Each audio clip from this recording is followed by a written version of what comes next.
ऐसा प्रेम कहाँ। ये तो सारी दुनिया जानती है कि अंकुश ने ही देवी चौधरानी का हत्या किया। इंस्पेक्टर साहब, अभी भी केस विचाराधीन है। अगर केस आनंदो सर ने लिया है तो कुछ भी मुमकिन है। वो ये क्या है? अब नहीं हिमदी, बस वो ऐसे ही, कुछ नहीं है। दिखाती है, मैं ले लूं। दिखा। नहीं हिमदी। परी, मुझे मसाला से बहुत एलर्जी है और ऊपर से तुम मुक्के मारकर मेरी जान ही लेना चाहती हो क्या? लेकिन ये सब तो सेहत के लिए अच्छा होता है। नहीं, अगर ऐसा हो गया तो हमारे धंधे को बहुत नुकसान हो सकता है। हमें जल्द ही कुछ ना कुछ करना पड़ेगा। हाँ जोला जी, मुझे भी डर है कि कहीं गलती से रेड में कई कमजोर कड़ी उनके हाथ में लग गई तो ब्लू बर्ड के मालिक तक पहुंचना साहब के लिए कोई मुश्किल बात नहीं होगी। ये सब उस बंगाली को सर पर चढ़ा लेने का नतीजा है। बहुत गलत फहमियां पाल रखी हैं उसने अपने आप में। आखिर क्या जरूरत थी इस तरह खुलेआम घूमने की? ज्वाला, तुम्हारा ये आदमी निहायत गैर जिम्मेदार है। पता नहीं क्या कर रहा है क्लब में। किसी को चिंता करने की कोई जरूरत नहीं है। रही घर में घुसकर पता लगाने की बात, तो अब तूफान हमारी तरफ रुख कर चुका है। अब चिंता करने का समय नहीं है, बल्कि समझदारी से सामना करने का समय है। और सच का सामना करना कोई गलत नहीं है भोला। सबसे नजरें बचाकर, सबके बीच रहकर सब ध्यान रखने की जरूरत है। और वैसे भी तुम तो हमें सारी रिपोर्ट दे ही दोगे। चिंगारी हवा के झोंके से बुझ सकती है, मगर ज्वाला तूफान से टकराकर और दहक उठती है। चारों तरफ आग ही आग।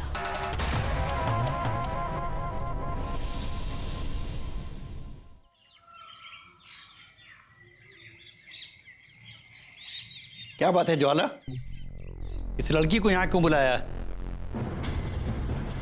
बाबुल, किसी भी काम का मजा तब तक नहीं आता जब तक कि उसे उसके सही अंजाम तक ना पहुंचा दिया जाए।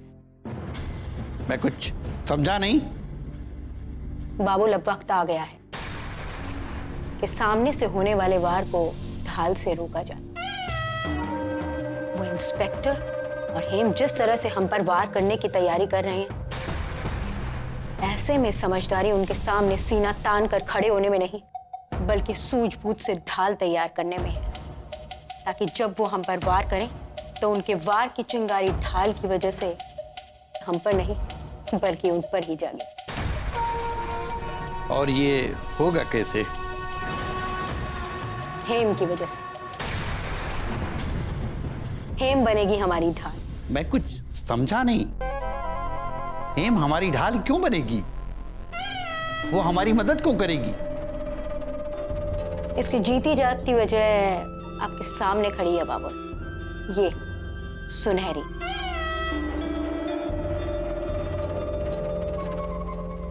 जिस तरह से दर्द का कोई पैमाना नहीं होता ना, उस तरह से हेम के दिल में लोगों के लिए प्रेम का कोई पैमाना नहीं। और हमें पूरा यकीन है कि वो इस सुनहरी की मदद के लिए जरूर आए, और हमें इसी मौके का इंतजार है।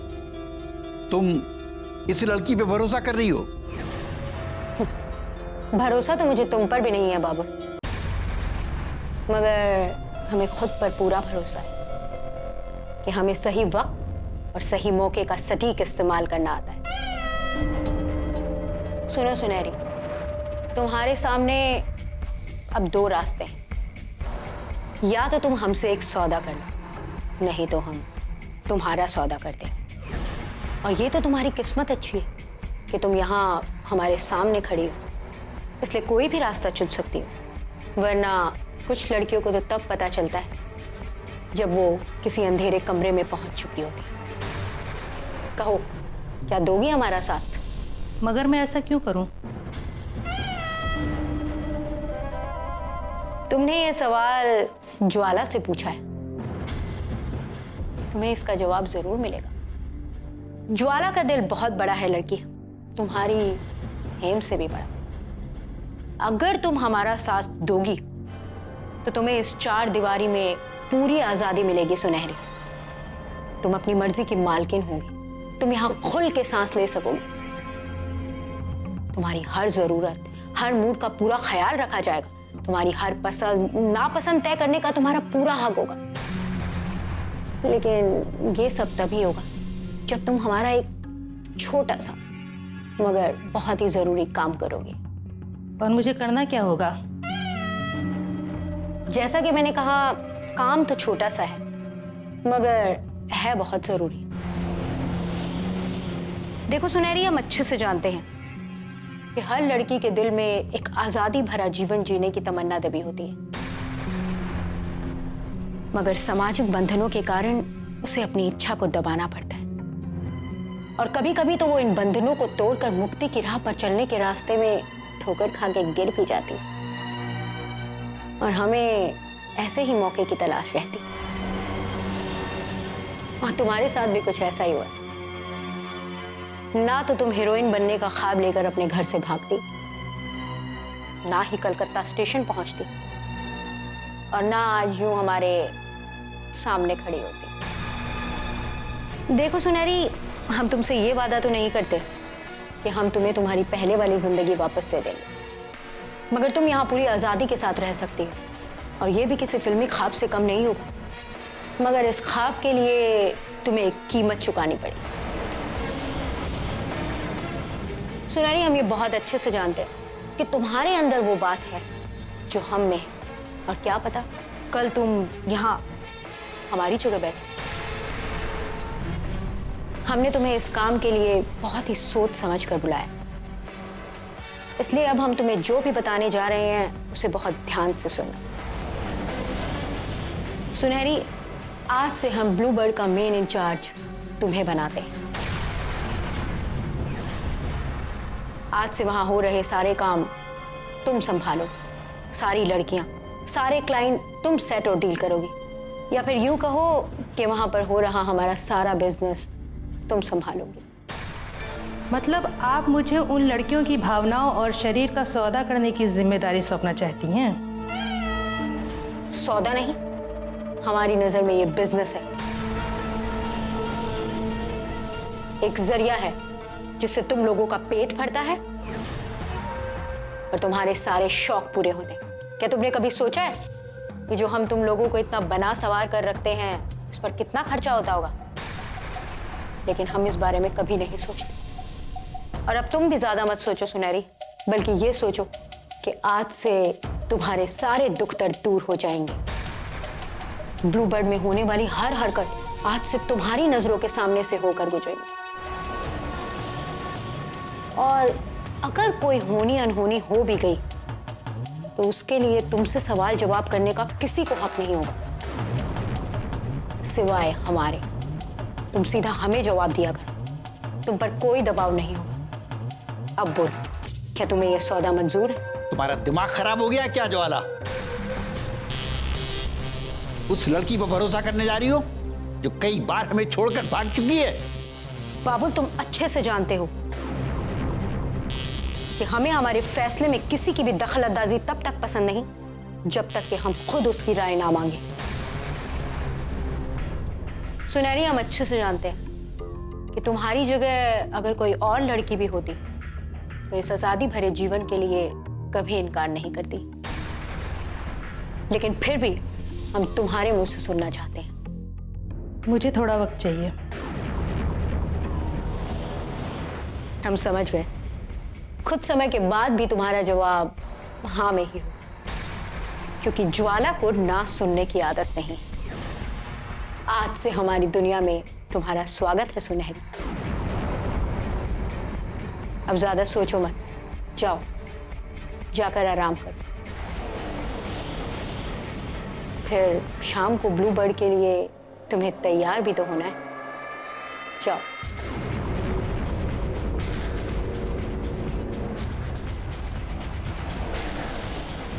ज्वाला, मैंने जेल में पत्थर तोड़ते हुए तजुर्बा नहीं हासिल किया है, उम्र के साथ ही तजुर्बा मुझे मिला है।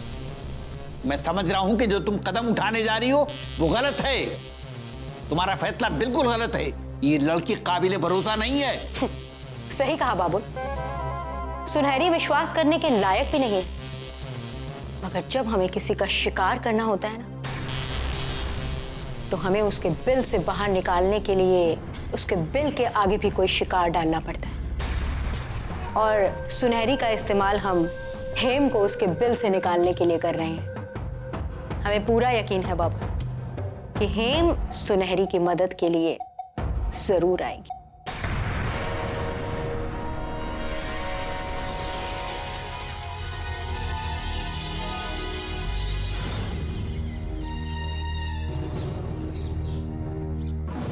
इन लोगों की नज़र हर पल मुझ पर है, मगर मैं इनका कहाँ मानकर अपनी बाकी की बहनों का ना तो सौदा कर सकती हूँ और ना ही ये काम मैं किसी और को करने दूंगी। मुझे किसी भी हाल में यहाँ फंसी लड़कियों को आज़ाद कराना होगा, भले अब इसमें मेरी जान पर भी क्यों ना बनाए। और अब मैं पीछे नहीं हटूंगी। मुझे किसी भी तरह से ये खबर हेम जी तक पहुँचानी होगी।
आने से उसके आए बाहर, जाने से उसके जाए बाहर, बड़ी मस्तानी है मेरी में। इंस्पेक्टर मान, अरे विक्टोरिया जी, आप यहाँ बैठिए। इंस्पेक्टर मान, मुझे आपसे कुछ कहना है। कहना तो मुझे भी बहुत कुछ है आपसे। इंस्पेक्टर मान, मुझे आपसे एक जरूरी बात कहनी है। मुझे भी आपसे जरूरी ही बात कहना। इंस्पेक्टर मान, क्या मतलब था भाई? आपकी तो हर बात मेरे लिए जरूरी है। आप जो भी बात कहती है वो सिर आंखों पर। इंस्पेक्टर मान, ये हंसी मजाक करने का वक्त नहीं है। सुनहरे की जान खतरे में है, हमें उसकी मदद करनी चाहिए। अभी थोड़ी देर पहले सुनहरी का फोन आया था। वो बता रही थी कि वो ज्वाला उसे लालच दे रही है, और जब उसने मना किया तो वो गुस्से में तिलमिलाई हुई है। सुनहरी बता रही थी कि उसे अपनी जान की फिक्र नहीं, मगर ज्वाला उन बाकी की लड़कियों के साथ अमानवीय व्यवहार ना करे। सुनहरी बस यही चाहती है कि हम उन लड़कियों तक हमारी मदद पहुंचाए। हमें कैसे भी करके उन लड़कियों को उस नर्क से बचाना होगा। देखिए विक्टोरिया जी, आप चिंता मत कीजिए, मैं सुनहरी की मदद हर हाल में करूंगा। आपको टेंशन लेने की जरूरत नहीं है। टेंशन की बात नहीं है इंस्पेक्टर मान, मुझे दुख होता है ये जानकर कि एक औरत ही दूसरी औरत की इज्जत नहीं कर पा रही है। मुझे दुख होता है ये जानकर कि भरे बाजार में एक औरत की सामान की तरह बोली लगाई जाती है। कहने को तो हम सभ्य है, हम इंसान हैं, जानवर नहीं, मगर हम तो जानवर से भी गए गुजरे हैं। हम अपने स्वार्थ के लिए कितनी हद तक नीचे गिर जाते हैं। हम कभी ये नहीं सोचते कि हमारी की गई गलतियों का सामने वाले के मन पर, उसके शरीर पर क्या असर पड़ेगा। इंस्पेक्टर मान, इस वक्त सुनहरी की हालत बहुत खराब है। उसकी हालत एक जानवर से भी बदतर हो गई है। बेचारी तकलीफ तो सह रही है, मगर जानवर की तरह बेजुबान है। अब ये हमारा फर्ज बनता है कि हम उसकी मदद करें, उसकी मदद करें। Please inspector. विक्टोरिया जी, मेरा आपसे वादा है कि चाहे कुछ भी हो जाए, मैं सुनहरी और उन लड़कियों को उन गीदड़ों के चंगुल से छुड़ा कर रहूंगा। आज तुम्हें उन लड़कियों को सही सलामत ब्लू बर्ड तक पहुंचाना है। और हाँ, एक बात ध्यान रहे कि पुलिस को इस बात की इत्तला जरूर होनी चाहिए। ये क्या कह रही हो ज्वाला तुम?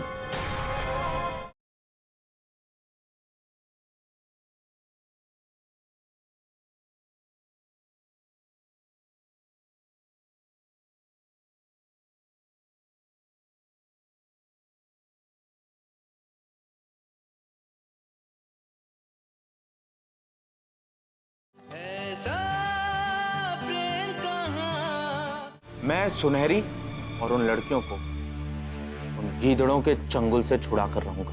इंस्पेक्टर मान, अगर ऐसा हो गया ना तो मैं जिंदगी भर आपकी एहसानमंद रहूंगी। अरे ऐसी कोई बात नहीं है विक्टोरिया जी, ये तो मेरा फर्ज, मेरा कर्तव्य है। इंस्पेक्टर मान, मगर सच कहूँ तो मुझे आप पर थोड़ा कम यकीन है।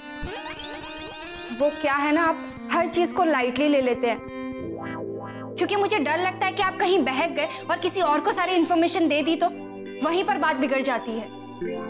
वाट विक्टोरिया जी वाट, मैं आपका काम इतना सीरियसली लेता हूँ, दिल लगाकर काम करता हूँ आपके लिए, और आप कहती हैं वो आपको मुझ पर भरोसा नहीं। ऐसा क्यों कह रही हैं? आप तो ऐसे कह रहे जैसे ब्लू बर्ड में जो कुछ भी हुआ वो आपकी वजह से नहीं, किसी और की वजह से हुआ। आपकी वजह से उस तोतला बंगाली के गुंडों ने मुझे पहचान लिया और मेरी जान पर खतरा था। रास्ते पर चलते हुए उन लोगों ने मुझे किडनैप करने की कोशिश की। क्या बात कर रही हैं विक्टोरिया जी? उन्होंने आपको किडनैप करने की कोशिश की? ये कब हुआ? आपके साथ इतनी बड़ी घटना हो गई और आपने पुलिस को जानकारी देना जरूरी भी नहीं समझा। आप समझती क्यों नहीं है विक्टोरिया जी? आपके इस लापरवाही की वजह से उन गुंडों का हौसला बढ़ता है। आप नहीं जानती, लेकिन ऐसा करके आप उन गुंडों की मदद कर रही हैं। देखिए इंस्पेक्टर, ये सारी बातें हम बाद में भी कर सकते हैं। इस वक्त सुनहरी तक पहुंचना हमारा बहुत जरूरी है। बिल्कुल सही कह रही हैं विक्टोरिया जी, लेकिन मैंने अभी इसमें कुछ संशोधन किया है। सुनहरी की मदद करने के लिए मैं वहां अकेले जाऊंगा, आप मेरे साथ नहीं जाएंगे। क्यों? मैं क्यों नहीं आ सकती आपके साथ? Because it's my order. आप मुझे ऑर्डर देने वाले होते कौन है? और मैं आपकी बात क्यों मानूं? मैं आपके साथ चल रही हूँ बस तो फिर उसी बस में बैठकर निकल जाइए यहां से, क्योंकि मैं आपको अपनी जीप में लेकर नहीं जा रहा हूं। आप समझते क्यों नहीं? वहां आपकी जान को खतरा है और मैं नहीं चाहता कि आपकी जान पर कोई भी रिस्क आए। एक तो पहले उन गुंडों ने आपको पहचान लिया है और मैं नहीं चाहता कि वो आपकी जान के पीछे पड़ जाए। देखिए इंस्पेक्टर, अगर सुनहरी उन लड़कियों के लिए अपनी जान दांव पर लगा सकती है तो फिर मैं क्यों नहीं? विक्टोरिया जी, वहां जान देने का कंपटीशन नहीं करवा रही है ज्वाला, और मेरे लिए हर किसी की जान बहुत कीमती है। इसलिए आपसे एक गुजारिश है कि आप यहीं रुकिए और मुझ पर भरोसा रखिए। इस बार मैं आपके भरोसे पर खरा उतरूंगा। और जहां तक रही उन लोगों की बात, तो अब उन्हें पता चलेगा कि मान सिंह का शिकंजा कितना तगड़ा है, और अब मैं उन्हें बताऊंगा कि मान सिंह कैसे उनके मान का सम्मान, क्या? मेरा मतलब अपमान करता है। इस बार कोई गड़बड़ नहीं होनी चाहिए तोतला बंगाली। और उन लड़कियों का क्या हुआ जो उस दिन पुलिस की रेड से बचाई गई थी? बिल्कुल चिंता मत करिए, वो लड़के लोगों को मैं अंडरग्राउंड कर चुका हूँ और लड़कियों सभी सुरक्षित जगह में है। पुलिस चाहकर भी वो लोग तक पहुंच नहीं पाए। आपको पता है, तोतला बंगाली टेलर तो बना लिया, जबान से मार खा। ठीक है, तो आज तुम्हें उन लड़कियों को सही सलामत ब्लू बर्ड तक पहुंचाना है। और हाँ, एक बात ध्यान रहे कि पुलिस को इस बात की इत्तला जरूर होनी चाहिए। ये क्या कह रही हो ज्वाला तुम? ऐसा करने के बारे में तुम सोच भी कैसे सकती हो? तुम्हें अंदाजा है इस तरह के काम में जरा सी चूक तुम्हें खुद भी नुकसान पहुंचा सकती है। ज्वाला, इतनी ऊंची उड़ान भरने के लिए जरूरी नहीं है कि जमीन से नाता तोड़ लिया जाए। परिंदे भी ऊंचा होते हैं, लेकिन शाम को इसी धरती पे आके बसेरा लेते हैं। भी तुम्हारी कच्ची उम्र है, समझी बेटे? इतनी ऊंची उड़ान मत उड़ो कि वापसी मुश्किल हो जाए। मेरी कच्ची उम्र है? तुमने 15 साल की उम्र से मोड़ ले ली थी बाबुल, तो फिर मैं क्यों रुक जाऊं? क्यों ना पसारूं अपने पंख, जबकि मेरे पास तोतला बंगाली जैसे विश्वास पात्रा लोग हैं, पैसा है, रुतबा है, ताकत है। तो फिर क्यों ना भरूं मैं ऊंची उड़ान? और फिर जब मैं आज आपके ही नक्शे कदम पर चल रही हूँ तो आप ही मुझे रोक रहे हो बाबुल। मैं मानता हूं कि तुम मेरी ही दिखाई हुई राह पर चल रही हो, लेकिन ये मत भूलो कि मेरी बेटी होने के साथ साथ तुम एक लड़की भी हो, और लड़कियों की कुछ मर्यादाएं होती हैं जिसकी हदों को पार नहीं करना चाहिए। बाबुल, इस उम्र में ज्यादा चिंता और उतावलापन ठीक नहीं होता। क्योंकि मैं तुम्हारा बाप हूं। और आज भी तुम हमें रोक रहे हो ना, तो इसलिए नहीं रोक रहे कि तुम्हें लगता है कि हम अपने काम को संभाल नहीं पाएंगे, बल्कि तुम्हें डर है कि कहीं हमारे हाथों से उठाई हुई बंदूक तुम्हारे ही सीने को निशाना ना बना दे।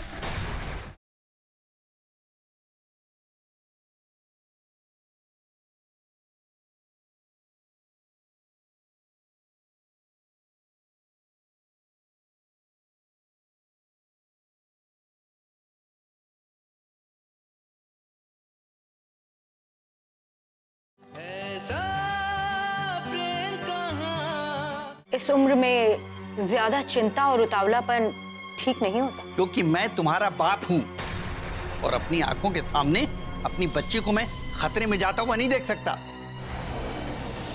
मेरे समझ में नहीं आ रहा है कि तुम आखिर करने क्या जा रही हो।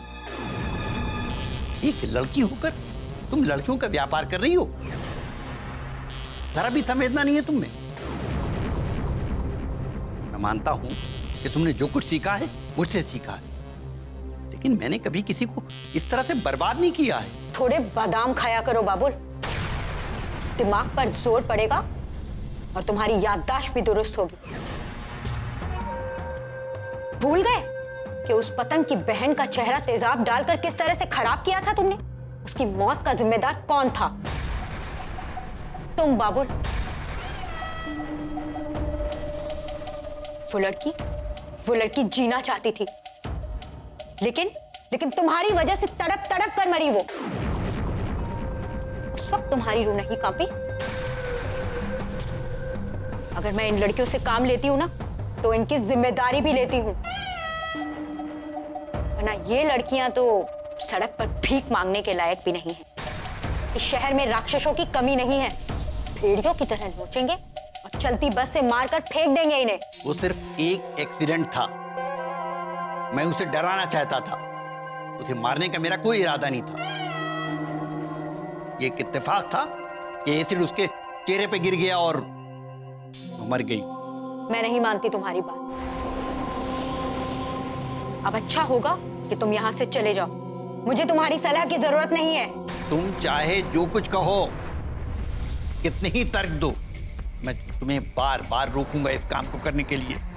आखिर मैं तुम्हारा पिता हूं, मुझे पूरा अधिकार है कि तुम्हें गलत रास्ते पर जाते हुए देखूं तो रोक दूं, टोक दूं। अच्छा, तो फिर तुम उस वक्त कहां थे बाबुल, जब इन हाथों ने पहली बार बंदूक उठाई थी?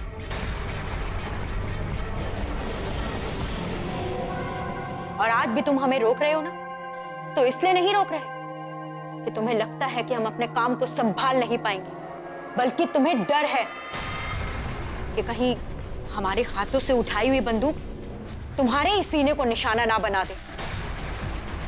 अब अच्छा होगा कि तुम यहां से चले जाओ और मुझे तोतले को अपना काम समझाने दो।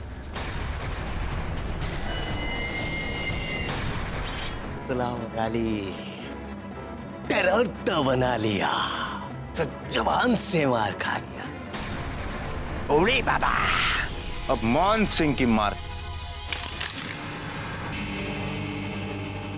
तोतले लाइए। रानी लक्ष्मीबाई बनने का बहुत शौक है आपको। मैंने आपको मना किया था ना कि यहां खतरा है, मत आइएगा। आप कहां सुनने वाली। विक्टोरिया जी, चल।